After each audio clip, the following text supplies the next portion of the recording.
Sinu, you have any question? Your hands is up. Yes, thanks, Cheta. So, thanks, Anthony, for all the advice. Like, ഒരു കാര്യം ചോദിക്കാനുള്ളതെന്ന് പറഞ്ഞാൽ, you did say that like carry forward ചെയ്യുമ്പോഴത്തേക്ക് it's for the lifelong of the property എന്നാ പറഞ്ഞത്. Yeah. So, like the negative gearing, like whatever is carry forward, it's for the lifelong of the property. So, അപ്പം നമ്മൾ basically എന്ന് പറഞ്ഞാൽ, if I have two properties and I have carried forward like some losses over the years, and about property, so can I apply it to another investment property like the losses, whatever I have carried forward? No, you can't use that property losses when you sell it. A capital gains like adjust ചെയ്യാൻ പറ്റും. അല്ലാതെ വേറൊരു property, ഇപ്പം എനിക്കൊരു positive geared ആയിട്ടുള്ള ഒരു property ഉണ്ട്, and I have a property like which has been at a loss. So ഈ അതായത് നമുക്ക് എന്ന് പറഞ്ഞു കഴിഞ്ഞാൽ ലോസ് ആയിട്ടുള്ള ഇൻവെസ്റ്റ്മെന്റ് പ്രോപ്പർട്ടി എന്നുള്ള ലോസസ് എനിക്ക് ആ പോസിറ്റീവ് ഗിയർഡ് ആയിട്ടുള്ള പ്രോപ്പർട്ടി എന്നുള്ള that you can do it now also. Yes. Okay, and the other question is, so that's for the lifelong of the property. Appo ഞാൻ ഈ പ്രോപ്പർട്ടി വിറ്റ് കഴിഞ്ഞാൽ, like let's say like I have a property which was negatively geared and I have another property which is positively geared. Appo ഞാൻ it's you said it's lifelong of the property, not on the account. So appo ഞാൻ ഇപ്പോൾ ഈ negative geared ആയിട്ടുള്ള property വിറ്റ് കഴിഞ്ഞാൽ, what happens to that losses that have been carried forward? Like can I apply that to that positive geared property after I sell the negative geared property? അല്ല, അങ്ങനെ ഒരു situation വരാൻ സാധ്യതയില്ല. കാരണം ആ പ്രോപ്പർട്ടി വിൽക്കുമ്പോൾ ഒരു ക്യാപിറ്റൽ ഗെയിൻസ് വരുമല്ലോ, അതിലേക്ക് അഡ്ജസ്റ്റ് ചെയ്യാം. അത് കഴിഞ്ഞിട്ട് പിന്നെയും മിച്ചം വരുവാണെങ്കിൽ അത് പിന്നെയും ക്യാരി ഫോർവേഡ് ചെയ്യാം. ക്യാരി ഫോർവേഡ് ചെയ്യാൻ പറ്റും. പേഴ്സണൽ, രണ്ടും പേഴ്സണലാണ്. ഓക്കെ, അപ്പൊ സിനിന്റെ രണ്ട് പ്രോപ്പർട്ടി പേഴ്സണലുണ്ട്. ഓക്കെ, ഒരെണ്ണം പോസിറ്റീവ് ആണ്, ഒരെണ്ണം നെഗറ്റീവ് ആണ്. അല്ല ചോദിക്കണേ, രണ്ടും പേഴ്സണലാണ്. ഓക്കെ, രണ്ടും കൂടി കൂട്ടി കുഴക്കാൻ പറ്റും അല്ലേ? Okay, thank you. ടൈപ്പ് ചെയ്തിട്ടുള്ള ക്വസ്റ്റ്യൻസ് വല്ലതും ഉണ്ടോ? ആരെങ്കിലും ടൈപ്പ് ചെയ്തിട്ടുണ്ടോ? I can't see. ജോജി നമസ്കാരം. നമസ്കാരം ഉണ്ണി. അതെ, കൂട്ടിക്കുഴയ്ക്കാമെന്ന് പറഞ്ഞ ആ വർഷം ഒരുമിച്ച് സെല്ല് ചെയ്താലല്ലേ കൂട്ടിക്കുഴയ്ക്കാൻ പറ്റത്തുള്ളൂ. പിന്നീടത്തെ ഫ്യൂച്ചർ സെയിലിന് അത് കൂട്ടിക്കുഴയ്ക്കാൻ പറ്റുമോ? If a positive geared property, if you're selling that capital, there is a capital loss this year, അത് നമ്മൾ ഈ വർഷം തന്നെ അത് ക്ലെയിം ചെയ്യണ്ടായോ? ചെയ്യണം. ക്യാപിറ്റൽ ലോസ് നമ്മൾ എന്തായാലും ക്യാരി ഫോർവേഡ് ചെയ്യാലോ നെക്സ്റ്റ് ഇയറിലേക്ക്.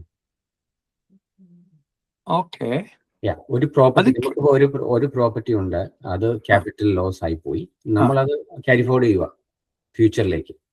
ഓക്കെ, ക്യാപിറ്റൽ ലോസ് നമുക്ക് എപ്പോഴും ക്യാരി ഫോർവേഡ് ചെയ്യാം. നമ്മളെ വേറെ പ്രോപ്പർട്ടി ആ വർഷത്തെ ക്യാപിറ്റൽ ലോസ് വന്നാൽ ആ വർഷത്തെ ഇൻകത്തിൽ അത് കാണിക്കണ്ടായോ? If it is a personal property. ഇല്ല, ലോസ് ക്യാപിറ്റൽ ലോസ് അതിൽ ഓഫ്സെറ്റ് ചെയ്യാൻ പറ്റത്തില്ലല്ലോ. ക്യാപിറ്റൽ ലോസ് എപ്പോഴും carry forward. Okay, capital loss is always carry forward. അത് ആ വർഷത്തെ ടാക്സബിൾ ഇൻകം കുറഞ്ഞു വരത്തില്ലേ? അപ്പം ഇല്ല, പറയത്തില്ല. ക്യാപിറ്റൽ ലോസ് നമുക്ക് അഡ്ജസ്റ്റ് ചെയ്യാൻ പറ്റത്തില്ല. ഇപ്പോഴും ചെയ്യാൻ പറ്റില്ല, അന്നേരവും പറ്റത്തില്ല. ഓക്കെ, അത് ക്യാരി ഫോർവേഡ് ചെയ്ത് ക്യാപിറ്റൽ ഗെയിൻ ഉണ്ടാകുമ്പം അത് ടാക്സ് ആയി കാണിക്കണം. കറക്റ്റ്. ക്യാപിറ്റൽ ലോസ് എപ്പോഴും ക്യാപിറ്റൽ ഗെയിനുമായിട്ടാണ് ഓഫ്സെറ്റ് ചെയ്യുന്നത് ഫ്യൂച്ചർ. അല്ല, സാധാരണ നിലയ്ക്ക് ഇപ്പൊ നമുക്കൊരു 100,000 ക്യാപിറ്റൽ ഗെയിൻസ് ഉണ്ട് വിചാരിച്ചോ. ഓക്കെ, അപ്പോൾ നമ്മുടെ ശമ്പളം 100,000 ആണ്. അപ്പൊ 100 + 100 കൂട്ടിയിട്ട് ആ കൊല്ലം തന്നെ സെറ്റിൽ ചെയ്യണ്ടേ ചോദിക്കണേ? വേണ്ട, ഒന്നുകൂടെ പറഞ്ഞേ, കേട്ടില്ല. നമുക്ക് 100,000 ക്യാപിറ്റൽ ഗെയിൻസ് കിട്ടി വിചാരിച്ചോ. ഓക്കെ, അല്ലെങ്കിൽ 100,000 ക്യാപിറ്റൽ ഗെയിൻസ് കിട്ടി വിചാരിച്ചോ. അപ്പൊ നമ്മള് ശമ്പളം 100,000 വിചാരിച്ചോ. അപ്പൊ ആ 100,000 ഇപ്പൊ സിംഗിൾ ആണെന്ന് ചോദിച്ചു. അപ്പൊ 100 + 100 ആ കൊല്ലം നമ്മൾ ആ കൊല്ലത്തെ ടാക്സ് റിട്ടേൺസിൽ ഈ 100,000 കാണിക്കണ്ടേ? 100 + 100 200.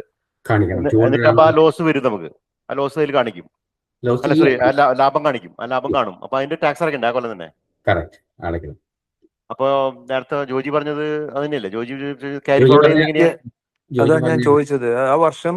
ആ വർഷത്തെ ടാക്സബിൾ ഇൻകത്തിനകത്ത് ഇത് കാണിച്ച് ആ വർഷം തന്നെ ടാക്സ് അടച്ചു പോവുകയല്ലേ പറ്റത്തുള്ളൂ. അല്ലാതെ ഫ്യൂച്ചറിലേക്ക് ക്യാരി ഫോർവേഡ് ചെയ്യുക. ക്യാപിറ്റൽ ലോസിന്റെ കാര്യമാണ് ഉണ്ണി പറയുന്നത്. ക്യാപിറ്റൽ ലോസ് ആണെങ്കിൽ നമ്മുടെ ഈ അന്നേരവും നെഗറ്റീവ് ഗിയറിംഗ് പോലും പറ്റത്തില്ല അല്ലേ? നെഗറ്റീവ് ഗിയറിംഗ് എന്ന് പറഞ്ഞാൽ നമ്മുടെ റെന്റൽ ലോസ് മാത്രമേ ഉള്ളൂ. എന്നാൽ capital loss we need to carry forward to future gains. Is that what you're saying? അതുപോലെ തന്നെ പുതിയ റൂളില് നെഗറ്റീവ് ഗിയറിംഗ് നമുക്ക് ഓഫ്സെറ്റ് ചെയ്യാൻ പറ്റും ക്യാപിറ്റൽ ഗെയിനുമായിട്ടാണ് ഓഫ്സെറ്റ് ചെയ്യുന്നത്. ഓക്കെ, ക്യാപിറ്റൽ ഗെയിനുമായിട്ട് നമുക്ക് എപ്പോഴും ഓഫ്സെറ്റ് ചെയ്യാൻ പറ്റുള്ളൂ. ലോസുമായിട്ട് ഓഫ്സെറ്റ് ചെയ്ത കാര്യമില്ല. Loss plus loss equals loss. അല്ല, അത് എന്നിട്ട് ക്യാരി ഫോർവേഡ് ചെയ്യാൻ പറ്റി ഫ്യൂച്ചറിൽ ഒരു ക്യാപിറ്റൽ ഗെയിൻ വരുമ്പോൾ ക്യാരി ഫോർവേഡ്. അതാണ് പുതിയ ലോസ് ആണെങ്കിൽ എല്ലാം ഫോർവേഡ് ചെയ്യാം. പക്ഷെ ഗെയിൻസ് ആണെങ്കിൽ ആ കൊല്ലം തന്നെ സെറ്റിൽ ചെയ്ത് പോകണം. അൺലെസ് നമുക്ക് പഴയ ലോസ് വേറെ ഇല്ലെങ്കിൽ. ഓക്കെ, നമ്മൾ ഈ വർഷം 100,000 ഒരു ക്യാപിറ്റൽ ഗെയിൻ ഉണ്ട്. പക്ഷെ കഴിഞ്ഞ വർഷങ്ങളിൽ നമുക്ക് ഒരു 100,000 ക്യാപിറ്റൽ ലോസോ അല്ലെങ്കിൽ നെഗറ്റീവ് ഗിയറിംഗ് ലോസ് ഉണ്ടെങ്കിൽ ഈ വർഷം വരുമ്പോൾ 0 ആയി. കാരണം പഴയ ഡിഫേർഡ് ലോസ് ഉള്ളത്. ആൻഡ് ഈ പറഞ്ഞ പുതിയ റൂൾ ട്രസ്റ്റിന്റെ സിറ്റുവേഷനിൽ if you are for another year the trust losses can be 2027 വരെ. That is A distribution of tax. 30% tax ആണ് ഈ 28 വരെ. 28 മാറിപ്പോകും. അതുവരെ കുഴപ്പമില്ല. അതുവരെ നമുക്ക് ഡിസ്ക്രിപ്ഷൻ ട്രസ്റ്റിനകത്തുനിന്ന് എത്ര പേർക്ക് വേണമെങ്കിൽ ഡിസ്ട്രിബ്യൂട്ട് ചെയ്യാം. And they pay tax at the marginal tax rate of individuals or the company അല്ലേ. അതേസമയം മൂവിങ് ഫോർവേഡ് മിനിമം ഈസ് 30%. പിന്നെ അവർ 3 year ഒരു ബഫർ ടൈം തന്നിട്ടുണ്ടല്ലോ changing. we got time from now 3 years. 28 തൊട്ടല്ലേ വരുന്നത്. സോ ഇഫ് എന്തെങ്കിലും മൂവ് ചെയ്യണമെങ്കിൽ എന്തെങ്കിലും പ്ലാൻ ചെയ്യണമെങ്കിൽ you have to do it now. First July. അതാ ഞാൻ ചോദിച്ചത്. അത് നമ്മൾ എന്ത് മൂവിംഗ് ആണ് അവർ ഉദ്ദേശിക്കുന്നത്? What is the best moving we have to do? അല്ല, ചില ആൾക്കാർ ട്രസ്റ്റ് മാറ്റിയിട്ട് കമ്പനി ആക്കാറുണ്ട്. They are planning. അത് ട്രസ്റ്റില് ഇൻഡിവിജ്വൽ സാധാരണ കമ്പനി ആണല്ലോ അതിന്റെ അല്ല. ഇതുവരെ ട്രസ്റ്റിൽ ബിസിനസ് ചെയ്തവര് they are moving towards company. അതിനുള്ള ആ ടൈം നമുക്ക് ഈ 3 വർഷത്തിനുള്ളിൽ ചെയ്യണം. കാരണം 1 ജൂലൈ 2028 തൊട്ട് ടാക്സ് റേറ്റ് മാറുവാണല്ലോ ട്രസ്റ്റിന്റെ. മിനിമം 30% ടാക്സ് വരും. അപ്പൊ നമുക്ക് ഒരു വർഷത്തെ വിൻഡോ അവർ തന്നിരിക്കുക. അല്ല, ഈ ഒന്നല്ല, ഇന്നോട്ട് 1 ജൂലൈ 2028 വരെ നമുക്കൊരു വിൻഡോ ഉണ്ട്. അതിനുള്ളിൽ സ്ട്രക്ചർ മാറ്റാനുള്ള ഒരു വിൻഡോ. താല്പര്യമുള്ളവർക്ക് മാറ്റാം. അത് ക്യാപിറ്റൽ ഗെയിൻ ടാക്സ് കൊടുക്കാതെ. പക്ഷെ എന്നാലും സ്റ്റാമ്പ് ഡ്യൂട്ടി വരുമോ? That is state tax. That is there still. ഇത് ഇൻകം ടാക്സിന്റെ കാര്യം മാത്രമേ പറയുന്നത്. സോ അതാ നമ്മൾ വേ ചെയ്യേണ്ടത്. Is it better? ഇതെല്ലാം ഈ കോസ്റ്റ് എല്ലാം വന്നിട്ട് പിന്നെയും ബെറ്റർ ആണോ നോക്കണം. യു ഷുഡ് നോട്ട് അങ്ങനെ ബ്ലൈൻഡ് ആയിട്ട് മാറ്റരുത്. അത് ആകെ അഡ്വാൻറ്റേജ് വരുന്നത് instead of 30% you will pay only 27% tax. In a company structure you get only 27 or 25%. 25 ആയിപ്പോ അല്ലേ? It is a small company. പക്ഷേ again this is the government might change it again. They will say okay. മെയ്യിലാണ് election. 2028 മെയ്യിലെ election. 2028 July 1 ആണ് ഇവർ implement ചെയ്യാൻ പോകുന്നത് date. ചിലപ്പോ കറക്റ്റ് ആ സമയത്ത് ലിബറലാണെങ്കിൽ ചിലപ്പോൾ റിപ്പീൽ ചെയ്യും. I think trust they will do something or maybe they will reduce it. പിന്നെ ഈ ഡിസ്ക്രിപ്ഷൻ ട്രസ്റ്റിന് സോറി സിവിനാഥ് പറഞ്ഞു. Sorry, because they were saying that they are going to give some leeway, like between 3 years, like from 1st of July 27 to 30 or something, like to change the structures. So will they allow from personal to trust and trust to company like that? Like will they allow any changes without paying stamp duty? Because they are saying that they will negotiate with state government and do something. But as of now, no announcements. But okay. Yeah, we don't have any concrete that there is no law passed. Stamp duty is the problem because originally they are planning to take all state taxes എല്ലാം കളയാനിരുന്നതാണ് because GST വന്നിട്ടുണ്ട്. But as politicians അവരെല്ലാം പുറകോട്ട് പോയി. കാരണം GST introduce ചെയ്തപ്പോൾ they promised all state taxes will be abolished. പക്ഷെ അവർ ചെയ്തില്ല because they ഉണ്ണി ഈ ഡിസ്ക്രിപ്ഷൻ ട്രസ്റ്റ് മാറ്റിയേച്ച് യൂണിറ്റ് ട്രസ്റ്റ് ആക്കുന്നത് നല്ലതാണെന്ന്. Fixed, say, instead of paying 30% tax, you can give, say, between different beneficiaries at a fixed distribution ആണെങ്കിൽ you don't pay 30% tax. അങ്ങനെ ഒരു rule ഉണ്ടോ? അങ്ങനെ വരുമ്പോൾ you are like a company, right? അതാണ് fixed unit trust is almost like a company, only the name. Right, okay. അല്ല, trust എത്ര പുറത്തേക്ക് പോയാലും 30% അല്ലേ ഇപ്പോ? ട്രസ്റ്റ് എപ്പോ പുറത്തേക്ക് പോയാലും അല്ല, ഇതാണ് പക്ഷേ മിനിമം 30% എന്ന് പറഞ്ഞാലും if it is A fixed trust Yeah. that rule We are doesn't apply. And then we are losing the ability to distribute, right? നമുക്ക് ഇഷ്ടമുള്ള ഡിസ്ട്രിബ്യൂഷൻ പോയി. ഇഷ്ടമുള്ളത് പറ്റത്തില്ല, ഫിക്സ്ഡ് ആയിട്ട് ഡിസ്ട്രിബ്യൂട്ട് ചെയ്യാം. അപ്പം 10% കൊടുത്തുകൊണ്ടിരുന്നു കഴിഞ്ഞാൽ for multiple people, then each of them may pay only less than 30% tax. അപ്പൊ അതിന്റെ ഒരു ഡിസഡ്വാൻറ്റേജ് എന്താണെന്ന് വെച്ച് കഴിഞ്ഞാല് നമ്മുടെ ആൾക്കാരുടെ സിറ്റുവേഷൻസ് മാറുക. So 10% for next 1 or 2 years may be advantages. After 4 years, 5 years, it's very bad situation. So അപ്പൊ കമ്പനിയിൽ അത് എങ്ങനെ വേണമെങ്കിൽ അഡ്ജസ്റ്റ് ചെയ്യാൻ പറ്റുമോ? കമ്പനിയിൽ ഇതുപോലെ വരും, but the tax rate is 25. shareholding okay 25 max. Shareholding is fixed there, like unit trust. Number of അതുപോലെ units. യൂണിറ്റ് ട്രസ്റ്റിൽ എനിക്ക് തോന്നുന്നു ചില സ്റ്റേറ്റ്സിൽ ലാൻഡ് ടാക്സ് വരുന്നതാണ് അല്ലെ. ന്യൂ സൗത്ത് വെയിൽസ്, സൗത്ത് ഓസ്ട്രേലിയയിലൊക്കെ ആണെങ്കിൽ യൂണിറ്റ് ട്രസ്റ്റ് ആണെങ്കിൽ ലാൻഡ് ടാക്സ് അങ്ങനെ എന്തോ ഒരു even distributory trustil ഉണ്ടല്ലോ land tax. Depends on the property. അത് സ്റ്റേറ്റ് ടാക്സ് ആണ്. കമ്പനിയെക്കാട്ടിലും കൂടുതൽ ട്രസ്റ്റിന് ടാക്സ് ഉണ്ട്. അതെ, പേഴ്സണലിനേക്കാൾ കൂടാതെ കമ്പനികൾ അല്ല ട്രസ്റ്റഡ് ആയിട്ട് കൂടുതൽ ടാക്സ്. അതുപോലെ I will wait for 2 more years will property become cheaper. അത് ജോജി വേണമെങ്കിൽ പറയാം. If I wait for 2 more years will property become cheaper. അത് ഉണ്ടാവില്ല, സ്ത്രീയിൽ ഉണ്ടാവില്ല. ജോജിയുടെ അഭിപ്രായം പറഞ്ഞേ. Joji is a very keen investor. Okay? Joji is a very ഞാൻ ഇപ്പൊ നിർത്തിയിരിക്കുക.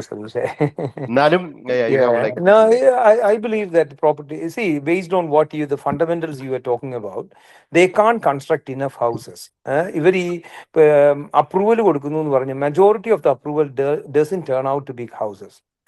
People are getting approval, but when they go to the funding and all the nuances of construction, people are not following through. So there is a much less number of houses being constructed than what is approved. So when you look at that part as well, it's unlikely that they will meet the demand. Only thing ഞാൻ കാണുന്നത് ഈ പറഞ്ഞ shared ഹൗസസിന് ഇപ്പം ഇത്രയും ആളുകൾ വരുമ്പോഴത്തേക്ക് majority of them are bachelors, house ministers. അങ്ങനെയുള്ള ആളുകൾക്ക് they don't need a full house for that. അപ്പം കുറച്ച് ഫ്രണ്ട്സ് എല്ലാം കൂടെ കൂടി ഒരു വീട് ഷെയർ ചെയ്യുകയാണെങ്കിൽ, especially in the first few years, that is more of a viable alternative than having a single dwelling. Multiple single dwelling ഉണ്ടാകുന്ന അതിനുള്ള ചാൻസ് ഉണ്ട്. അതിന് ഒരു അഡ്വാൻറ്റേജ് ഞാൻ കാണുന്നത് സ്റ്റാമ്പ് ഡ്യൂട്ടി ഇതില്ല. വാട്ട് ഈസ് ലാൻഡ് ടാക്സ് ഇല്ല. And on top of that നമ്മളിപ്പം ഓഫ് ദ പ്ലാൻ മേടിക്കാൻ പറ്റുകയാണെങ്കിൽ you don't pay stamp duty ഇപ്പോഴത്തെ സിറ്റുവേഷനിൽ. സോ അതൊരു അഡ്വാൻറ്റേജാ. ആൻഡ് പിന്നെ prefabricated houses are becoming much more common now. There are many companies that are producing prefabricated houses. അത് ഇച്ചിരിയും കൂടെ അതുപോലെ 3D പ്രിന്റിങ് ഒത്തിരിയും കൂടെ കോമൺ ആവുന്നുണ്ട്. സോ അതൊക്കെ പ്രീഫാബ്രിക്കേറ്റഡ് അത് ഓസ്ട്രേലിയൻ സ്റ്റാൻഡേർഡ് അനുസരിച്ച് കിട്ടുന്നുണ്ട്, തുടങ്ങിയിട്ടുണ്ട്. അത് ചില കമ്പനികൾ അതിൽ ഫോക്കസ് ചെയ്തുകൊണ്ട് ഇവിടെ മെൽബണിൽ നിന്ന് അവർ പ്രൊഡ്യൂസ് ചെയ്ത് വെച്ച് അതർ സ്റ്റേറ്റിന് വിൽക്കുന്നവരുണ്ട്. പക്ഷേ മെൽബണിൽ it is becoming more popular and in the next year or so it will become much more common. We will see around us. അപ്പോൾ അത് നല്ലൊരു ഓപ്പർച്യൂണിറ്റി ആയിരിക്കും, because they can do it in short period. അതുപോലെ ഒരു fast track ഒരു process, approval process തുടങ്ങിയിട്ടുണ്ട്.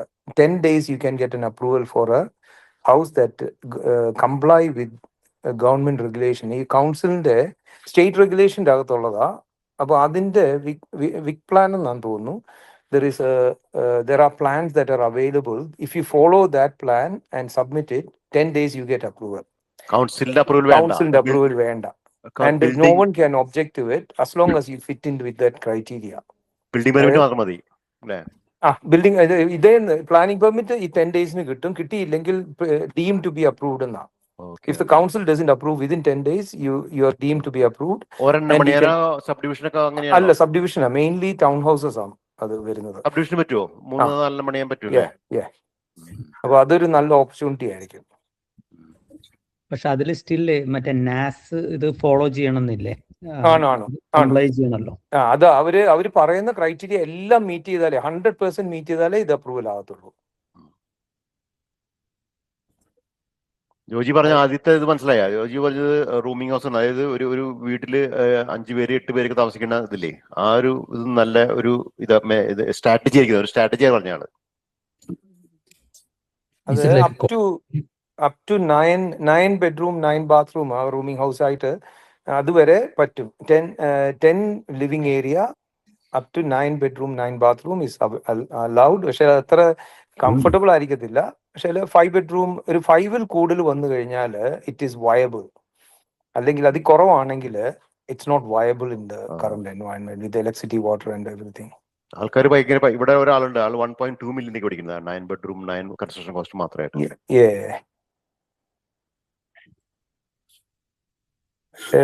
When you look at the running cost and all, അങ്ങനെയുള്ള ആളുകൾ അവർ മാനേജ്മെന്റ് കൂടെ ചെയ്യും, ഒരു 30% കമ്മീഷൻ മേടിക്കും. അപ്പൊ അന്നേരം it may not be viable for us. നമ്മൾ മാനേജ് ചെയ്യേണ്ടി വരും. But it's a good option when you look at the land tax and stamp duty and all these things moving forward. Okay guys, any other question? അല്ലെങ്കിൽ നമ്മൾ already 6:30 start ചെയ്തിട്ട് 8 o'clock ആയി. Good discussions, good questions. Thanks for Joji and Anthony for your time and your valuable advices. Any other questions? One more question if you can take. Was very informative. Okay, thanks Rijo. Thank you for your thank you. Thank you. All right guys, okay, നമുക്ക് conclude ചെയ്യാം. Okay, thank you very much guys, and have a good night. Good night.